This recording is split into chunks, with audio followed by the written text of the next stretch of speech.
All right, so when we first start talking about liquidity, the assumption is you're a day trader, whether you're a scalper, whether you are a session trader, a intraday day trader where you're trying to do the entire daily range, or if you're just a short-term trader or you're looking to time the market for your longer-term swing trade or position trade. All of that is encapsulated in tonight's discussion. First session we're going to talk about is the PM session ranges. Okay, and this is always going to be referred to in terms of previous day. Okay, so previous day, we are going to be referring to the 1:30 p.m. to 4 p.m. time window, and this is always in New York local time. So PM session ranges, you're looking for the highest high and the lowest low between 1:30 p.m. and 4 p.m. Now, what do you do with it? If you are bullish, okay, and we are trading in close proximity to that range, as we see here, this example here, when we look at PM session ranges, it is always referred to in regular trading hours. Notice this down here in the lower right-hand corner. So down here in the right-hand corner, that RTH, that's regular trading hours. This toggle from RTH to electronic trading hours, ETH, okay, one or the other is going to be utilized. If we're going to be looking for PM session ranges, it's always going to be into previous day. The time window, the amount of time that you're looking inside of, what price range, what high are you looking at ICT, which low are you looking at ICT, regular trading hours, it cuts out all the overnight trading. The algorithm, once we start trading regular trading session hours the next day, it's going to refer back to these specific times and what liquidity exists above and below it. So if we're bullish and we're trading near the opening in this little orange line here that's going to be in every slide, that denotes the 9:30 opening bell. That opening window starts that opening range for the next 30 minutes. Where will that usually run for? The high or low? If you're bullish and we take out the PM session low, where it's going to be sell side below that. Notice that this low here and this low here, that's encapsulated inside of the 1:30 to 4 o'clock New York local time. So below those relative equal lows, there's sell side liquidity. This logic, if we're bullish, we'd like to see sell side taken. Why? Because that means that smart money would accumulate those sell side liquidity and absorb it for their buy side. So they're going to treat that sell side as counterparty to their smart money buying. So they're accumulating in the Judas swing. The drop down here just goes into this area here where the liquidity is. It's only running down there to take sellers into the marketplace, and they're going to buy them. And then the market runs to buy side.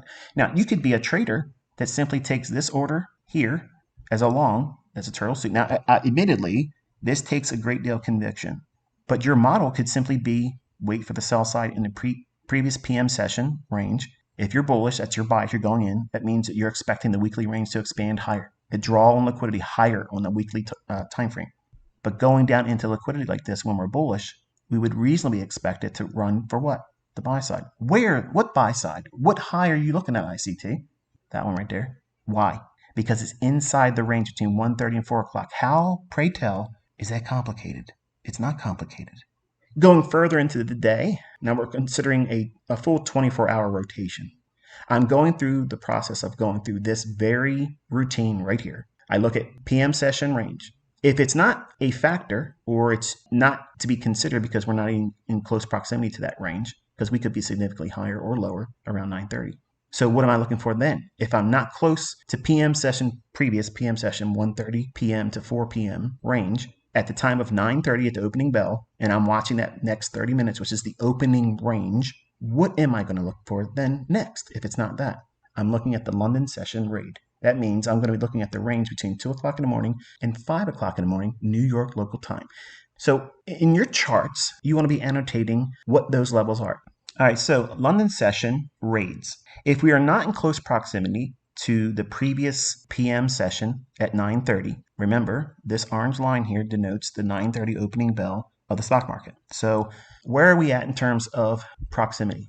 We're starting the trading here. So where are we? Are we in close proximity to a PM session high or low? But we are in close proximity to what? London session buy side. We're digging into that. So all of this can be viewed pre-9:30 as a Judas swing. Now notice, am I showing you regular trading hours or electronic trading hours? Electronic trading hours. So that way you're going to be able to see the overnight trading. If you have it toggled to regular trading hours, you won't see this information, folks. It will be hidden from you.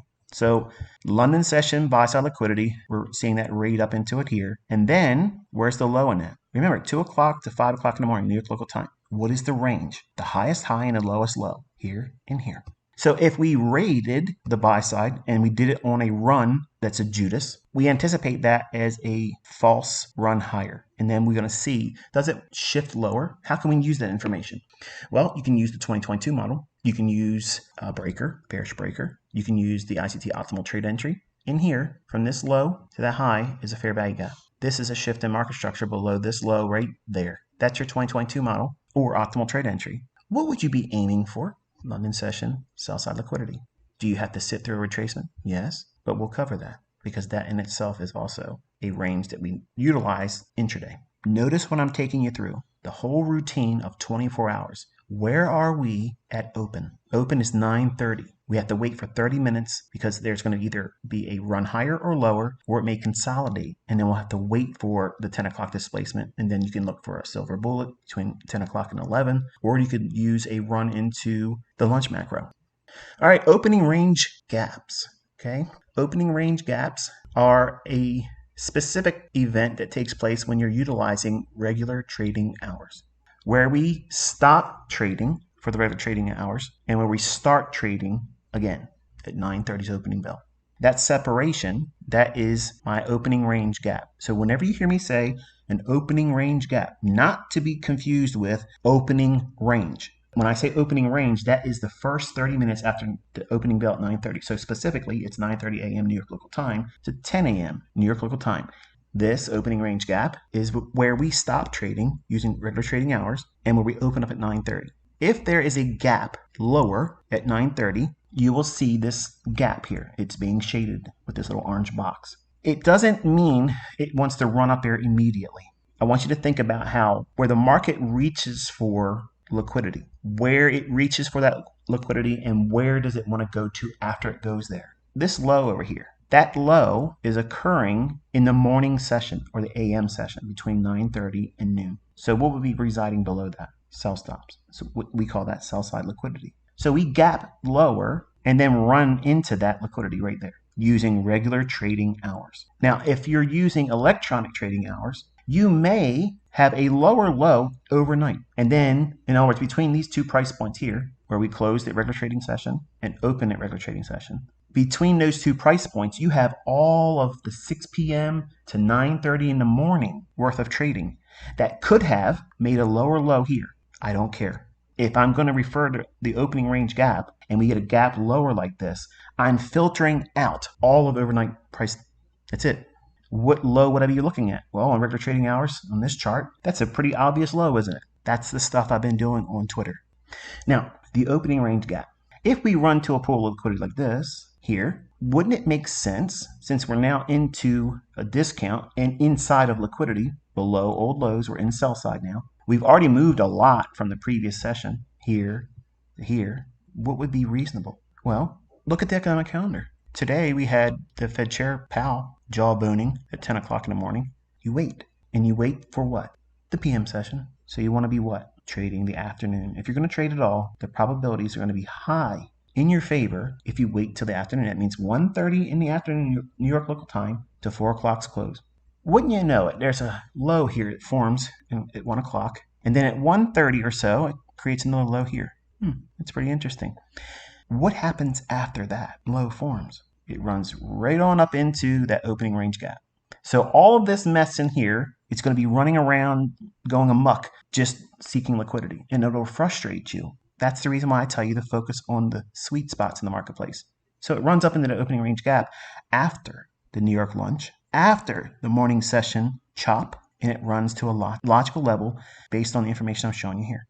See, in the morning, a lot of folks that understand this gap exists were looking for any reason to run right up there then. No, they're not going to see it. Why? Because they don't understand time. The algorithm runs on time. It engineers liquidity in the morning session, and then it engineers it going into lunch, and then it runs on that liquidity. Why would they want to do that? We'll talk about that.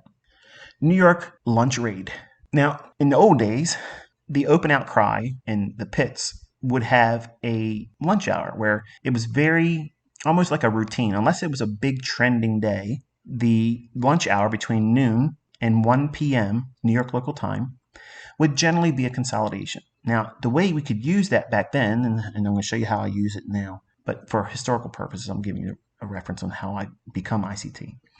The lunch hour many times was a reversal, and whatever took place in the morning was completely reversed on, and then if it was a trending day, it would just keep on going, and it would repeat whatever the morning low was up to the lunch high, and then run into 3 o'clock, 4 o'clock, and that would be their full daily range. Other days, if it was bullish, it would go up and then consolidate during the 12 o'clock and 1 o'clock in the afternoon, and then do the same move in the afternoon between 2 o'clock and 4 o'clock that it did in the morning session, but it would do it in half the time. So it was a measured move, ABCD type of profile. And in other days, you would see just a morning move and then consolidate lunch and then stay consolidated the rest of the day. And the same thing if it was a bearish day, it would create the morning move, then consolidate in lunch and do nothing extra. And that was pretty much it. That was the profiles that existed back then.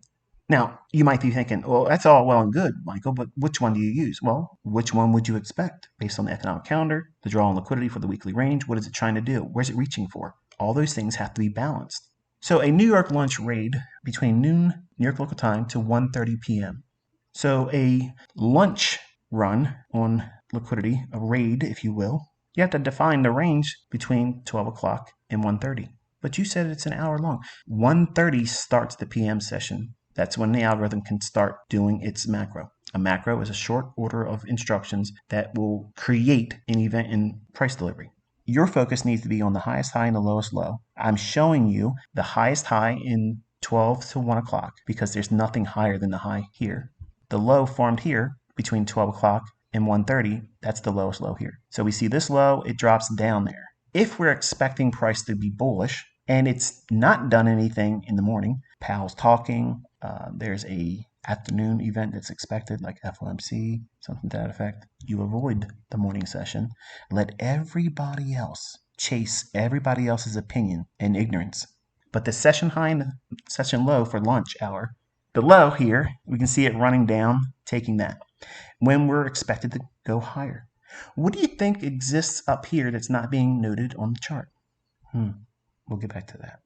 The market starts its run at 1:30. Now, you're probably watching this video and you've never seen anything else by me or never listened to Twitter Spaces that I've done, and you don't know that I've said that time at 1:30, referring about the New York lunch and how there's an algorithm that controls price, and there's a macro that begins at 1:30 that sets the tone and pace for the 2 o'clock to 3 o'clock silver bullet, baby. The dots are starting to connect, aren't they? Starting to see a little bit more of the tapestry. We want to see when we're bullish, the market drop down and take out the New York lunch lows. Even if it's going to reverse, you can trade that here. How can you trade that? Wait for a shift in market structure, fair value gap. Don't trust the 5-minute chart. I've already shown you today using a 15-second chart, and we'll get to that too. If you're bearish, you can wait for a run up into the opening range gap, take out a lunch buy-side liquidity pool, and then watch and see how it trades back below the New York lunch high. If there's a displacement, what does that mean? See that low right here? Displacement. What does it leave? This candle's high and that candle's low. What is that? That's your 2022 model. Sell short. Aim for what, ICT? The New York lunch low. Well, it made this one here at 1 o'clock, but you can use this one while you're long or bullish. But in the afternoon session, you can see how that lunch hour plus 30 minutes, that 90-minute window, that low right here is where sell side resides. And in the PM session, it raids that liquidity. But ICT, look, man, there's some relative equal lows down there, and you teach relative equal lows. Right. But before you get there, where's the next logical range to look for in terms of liquidity? That lunch hour or 90-minute period. AM session ranges, 9:30 in the morning to noon. So right away, we are considering this in the afternoon. So we can always refer to it in the same trading day. So we could be anticipating a market reversal profile, something to that effect. If we have an elongated market where, say, the New York session, morning session rather, of the current trading day is consolidation. And then we have a directional lunch hour, or during the lunch hour, it's consolidation as well. We can refer to, and if we're bearish, we look at the previous session's trading. Now, if you look at the previous session and you're using electronic trading, what specific low am I looking for? I'm looking at the 9:30 in the morning to noon. If I'm not going to look at the PM session range, remember I'm taking you to very specific pools of liquidity. I'm going to look past the PM session. Well, why would I do that? Because we're already trading below it over here. So would I refer to it for sell side? No, we're already below it. So if I'm bearish, what am I looking for? What low am I looking for? Which draw on liquidity am I looking for? In this regard, I'm using the AM session sell side liquidity. If I was bullish, it would be everything I just said here in reverse and opposite. I would be looking for the buy side. But if we're bearish, I'm looking for very specific pools of liquidity. If I showed this on regular trading hours, it would still get that low. Very important. Even though I'm showing you down here the electronic trading hours, I'm doing this for the sake of showing you an understanding that whether your chart is on regular trading hours or electronic trading hours, and I'm looking at the previous daily range, or if I want to trade below yesterday's lows, what low am I looking at? The PM session low or the AM session low? Very, very specific. Always the same logic. What's changing is the profile that I'm operating in because the market's delivering a specific way and I have to adapt to that. So you can see the previous AM session low over here, sell side liquidity. This dotted line here denotes we're looking at the 20th of June, 2023. So I can't use the afternoon session high and low because we've already, starting at 9:30, we're already below that. So what am I looking for, ICT? What am I supposed to be looking for? That low. It doesn't matter if it was a lower low, okay? Listen, if there was electronic trading hours showing and it had a lower low and it went below that low here, I would still, listen, I would still refer to the PM session range as I mentioned a little bit ago in this presentation tonight. And before that one, I would go to this specific range here. It's a specific time. I don't care about overnight highs and lows. I'm looking at very specific regular trading hours. Regular trading hours is going to be referred to in next trading session. They're either going to be respected or blown out. It's simple. That's not hard. All right, so let's blend some things here, okay? So as you can see, we have several things here in this chart, and this is today's trading, the 21st of June, 2023, and it's the E-mini S&P. The opening range, as I taught you here tonight, that was one of the factors I utilized today using everything that I taught you tonight. Let's go through it, okay? This morning, we were watching Fed Chair Powell give his testimony at 10 o'clock. You have to wait until we get through lunch. If Fed Chair Powell is going to talk and it's a 10 o'clock testimony or whatever, wait for lunch. If you do that, you will get the cleanest setup for the day. The easy, what does that mean, cleanest setup? Michael, what do you mean when you say that? Where everything just simply jumps off the chart and just it makes itself very obvious. You want setups that are very obvious. That's clean, okay? Powell, 10 o'clock, trash market, okay? Just ignore it. And then what time does your shift start? At 1:30. That's when the macro will start running. At 1:30, the market creates a low here. Market trades down below the New York lunch sell side liquidity. Again, they can sweep it again. But notice it doesn't take that low here. I don't require it to. The logic is it's going down there once more, just in case. Rallies, comes back down into this down close candle, which is a bullish order block. The market rallies. We have displacement again, fair value gaps and whatnot. What I saw was the market drop down below the initial New York lunch sell side liquidity. It's dropping down below here, and then I'm anticipating it to go up into that opening range gap. That's this shaded area up here. So what I do is I teach you where the market's going to go. What is your terminus? Terminus, while you're first learning, is the easiest low-hanging fruit objective. So if we're buying down here on the basis that that sell side liquidity pool for lunch has been swept here, and we see this returning but not respecting a run into and below that low. It's denying that, and it showed a willingness to repel back above this low. All of this low here, I'm looking past all that, going right to that low right there. Remember, this low here doesn't get taken out until the PM session. This low, I trusted it. But Michael, what happens if it went down there? Then I would have got stopped out. If the trade's still valid, I'll go back in and re-enter. You've watched me do that. So I'm buying under the premise that we're returning into that sell side liquidity here one more time. What is it doing here, though? If it's not taking out that low, what is it doing? It's trading below the rejection block, which is the lowest closing price in this swing. I don't need that low to be taken out. I don't want to see it taken out. So all the understanding of price action over here, I'm anticipating this accumulation and smart money jumping on board like I was to run to relative equal highs and more specifically inside that opening range from regular trading hours where we stopped trading and where we started trading. 42, 22 and a half. That's this high in here. So I try to teach with that in mind, and I teach low-hanging fruit. Those terms are my way of saying, okay, if it's going to go higher, where is it going to go to logically? Well, if it's taken sell side out here, that means the sell stops have been rated there, and we swept down into the rejection block and preserved that low. In the afternoon, should see a run up into that gap. And for those that are wondering why should that happen and not take out the relative equal lows, is because we've already worked below that AM session low. Remember, we traded into the previous session AM lows. So we are really in a deep discount. And that opening range gap has not been traded into from the open. It opened and ran away from it quickly. It's never came up to it until here. And it left what? Relative equal highs. What time of the day did it do it? Between 12 o'clock and 1:30. So that's your lunch buy side liquidity. Buying, and every time the market gave me a buying opportunity, very specific PD arrays, on a 15-second chart, I was entering. This is a 1-minute chart, by the way, if you're looking at it here. It's 1 minute.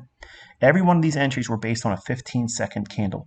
But every time it reached above relative equal highs, I'm taking a partial profit. Up in here, another partial profit. Above this high in here, partial profit. And above the high here, partial profit. All right, so I'm going long here on the S&P.